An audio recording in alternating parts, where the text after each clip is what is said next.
انسان کو کچھ نہیں معلوم کہ اسے کس وقت اور کون سی چیز نقصان پہنچا دے۔ کبھی کوئی اپنے گھر میں شیشے وغیرہ سے زخمی ہو جاتا ہے، کبھی کوئی پھسل جاتا ہے، کبھی بچے زخمی ہو جاتے ہیں، کبھی چور ڈاکو لوٹ کر لے جاتے ہیں، کبھی کسی جانور سے نقصان پہنچ جاتا ہے، اور کبھی کبھی انسان اپنے گھر سے نکلتے وقت بہت زیادہ پریشان اور فکر مند ہوتا ہے کہ راستے میں کوئی حادثہ نہ ہو جائے، کوئی جانور نقصان نہ پہنچا دے۔ اسی سلسلے میں اللہ کے رسول صلی اللہ علیہ وسلم کا فرمان ہے کہ جو شخص یہ دعا صبح اور شام 3 مرتبہ پڑھے گا اسے کوئی بھی چیز نقصان نہیں پہنچا سکتی۔ دعا کے الفاظ یہ ہیں: بسم اللہ الذی لا یضر مع اسمہ شیء فی الارض ولا فی السماء وہو السمیع العلیم۔ ترجمہ: اللہ ہی کے نام کے ذریعے سے میں پناہ مانگتا ہوں جس کے نام کی برکت سے زمین و آسمان میں کوئی چیز بھی نقصان نہیں پہنچا سکتی، اور وہی خوب سننے والا اور خوب جاننے والا ہے۔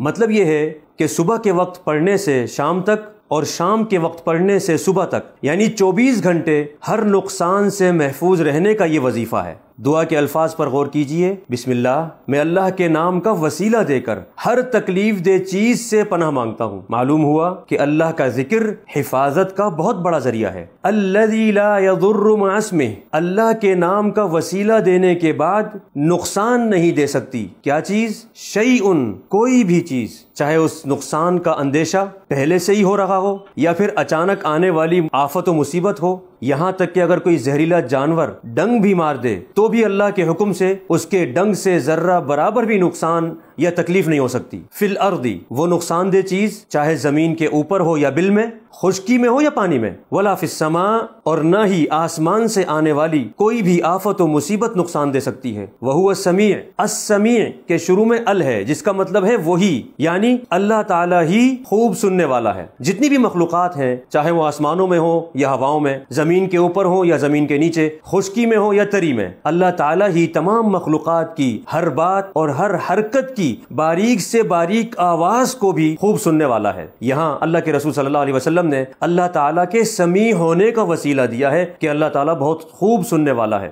العلیم، اللہ ہی تمام مخلوقات کی ہر بات، ہر کام اور ہر باریک سے باریک نقل و حرکت کو خوب جاننے والا ہے، اور اللہ کے علم اور حکم کے بغیر نقصان پہنچانا تو درکنار، کوئی مخلوق ہل بھی نہیں سکتی۔ یہاں پیارے نبی صلی اللہ علیہ وسلم نے اللہ کے علیم ہونے کا وسیلہ دیا۔ ان دعاؤں کو پڑھنے میں سستی بالکل نہ کیجیے، کیونکہ سیدنا عثمان رضی اللہ تعالیٰ عنہ کے صاحبزادے ابان رحمہ اللہ نے یہ حدیث روایت کی ہے جن پر فالج کا حملہ ہو گیا تھا، تو ابان رحمہ اللہ نے فرمایا کہ اللہ کی قسم میں نے جھوٹ نہیں بولا، بلکہ جس دن مجھ پر فالج کا حملہ ہوا ہے میں غصے میں تھا اور یہ دعا پڑھنا بھول گیا تھا۔ ان اذکار کو وقت پر خالص نیت اور یقین کے ساتھ پڑھیں، نیز کسی پر ظلم نہ کیجیے، ورنہ ظلم کی بد دعا ظالم کی دعا سے پہلے قبول ہو جاتی ہے۔ اللہ تعالیٰ سب کی حفاظت فرمائے۔ سبحانک اللہم و بحمدک، اشہد ان لا الہ الا انت، استغفرک و اتوب الیک۔